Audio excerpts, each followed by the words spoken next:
दर्शकबिन यहाँहरू सबैलाई हार्दिक स्वागत अनि न्यानो अभिवादन गर्न चाहन्छु। म बुद्धिसागर र यतिखेर मैले क्यानाडामा आउनुभएका नेपालका अहिलेका युवा पुस्ताका सबैभन्दा प्रख्यात गायक प्रमोद खरेललाई यो जुन फोन भिडियो मार्फत क्याप्चर गर्न पाउँदा मलाई पनि साह्रै खुसी लाग्छ। प्रमोदजी, यहाँलाई क्यानाडामा स्पेसली नायग्रा फल्समा धेरै धेरै स्वागत छ र के भन्न चाहनुहुन्छ हाम्रो फ्यानहरूलाई वर्ल्ड वाइड? थ्याङ्क यू, नमस्ते सबैलाई। खुसी लाग्यो एकदमै यो यात्रा रमाइलो र एकदम एक्सपिरियन्स ठाउँ, अद्भुत ठाउँ। अमेरिका पारी यता क्यानाडा बिचमा नायग्रा फल्स लाग्छ मलाई। मेरो यात्राभरि सबैभन्दा एकदमै इन्जोय भएको ठाउँ। रेनबो हिमरेनी पनि मजाले लाग्दो रहेछ। सायद यो ऱ्याम्बोले पनि प्रमोद खरेललाई स्वागत गरे जस्तो लाग्यो। हामी आउने बित्तिकै यो देखियो होइन? हजुर, एकदम खुसी लाग्यो। मौसमले पनि साथ दियो।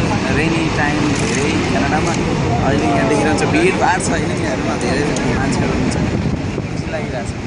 अनि यो नायग्रा फल्स आउँदाखेरि तपाईँलाई कस्तो फिल भयो? एउटा संसारभरिकै मान्छे यहाँ देख्नुभयो, विभिन्न ठाउँका मान्छेहरू, र यो एउटा ठाउँमा आएर मान्छे यसरी इन्जोय गरिरहेछन्। कस्तो फिल भयो तपाईँ नेपालदेखि यहाँ आउँदाखेरि? हुन त नेपालमा अद्भुत ठाउँहरू नेपालमा पनि छन्, त्यसको आफ्नै विशेषता छ। तर यहाँको ठाउँ हेर्दा धेरै सृजनाहरू, गीतहरू नै म्युजिकली नै मुड आएर आइहाल्छन्। धेरै गीतहरू गर्नु सक्छ यहाँ, मलाई त्यसको फिल भइरहेछ। र मोमेन्ट यहाँ आउँदा सबै दुःख, एकदम पीडाहरू, एकदम ट्रबलहरू बिर्सिरहेको जस्तो एकदम मुड तपाईँले सबै कुरा बिर्सिन्छ हुन्छ नि, यदि ह्याप्पी बनाउँछ। र हिजो साँझ मात्रै हामीले कन्सर्ट गऱ्यौँ टोरन्टोमा 18 मे 2014मा। र कस्तो अनुभव भयो यहाँलाई क्यानाडामा, स्पेसली टोरन्टोमा सो गर्दाखेरि? धेरै राम्रो स्टेज पाएँ मैले, धेरै राम्रो अडियन्स। अनि स्टेजमा पनि हामीले विथ ग्रिन एकदम बिग स्क्रिन दुईवटा प्रोजेक्टरहरूबाट कन्सर्ट गऱ्यौँ। सायद अडियन्सले पनि स्टेज बस प्रोजेक्टरको माध्यमबाट इन्जोय गर्नुभयो र राम्रो अडियन्सहरू इन्जोय। लास्ट आवरसम्म पनि त्यति मजाले साथ दिनुभयो, यति झुम्नुभयो कि अडियन्सहरू। मलाई लागेको थिएन क्यानाडामा यति मजाले प्रोग्राम हुन्छ, तर मैले सोचेँ भन्दा far better concert lace. I think it was Hungama. That was really हङ्गामा। र म पनि यो अमेरिका क्यानाडा थुप्रै ठाउँहरूमा गएँ। सायद यतिको रमाइलो जुन दर्शकहरूले जुन गर्नुभयो त्यो कहीँ पनि देखेको थिइनँ।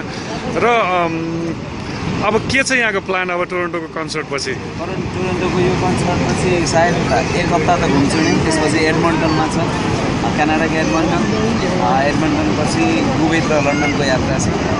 तर यहाँ भइन्छ र क्यानाडाबाट नेपालमा के मेसेज लिएर जाँदै हुनुहुन्छ? लाग्छ क्यानाडाबाट नेपाललाई माया गर्ने, नेपाली कला संस्कृति, नेपाली कल्चर, नेपाल आदिजलाई माया गर्ने धेरै नेपालीहरू क्यानाडामा हुँदो रहेछ। र मजाले एउटा आफ्नो लाइफ लिएर बस्नु भएको छ। धेरै यस्तो नेपालीहरूको सर्कल पनि बनिसकेको छ। सायद अनि यहाँको धेरै कुराहरू सिक्न सकिँदो रहेछ। यहाँ धेरै कुरा सिक्न पाएँ मैले। सायद नेपालमा त्यसलाई एप्लाई गर्नु सक्यो भने धेरै कुराहरू।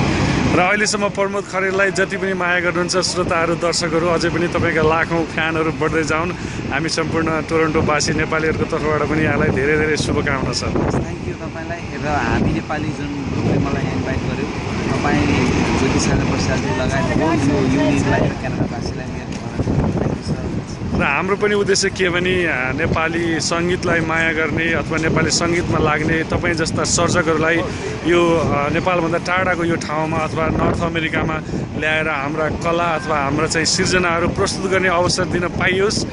यहाँहरूको पनि जुन शुभकामना हामीलाई पनि होस्। Thank you. तपाईँहरू जस्तै धेरै शुभचिन्तकको कारणले हामीले कार्यक्रम गर्न पाइरहेछौँ। श्रोताहरूले सबैलाई धेरै धेरै धन्यवाद। हाम्रो देश प्यारो नेपाल।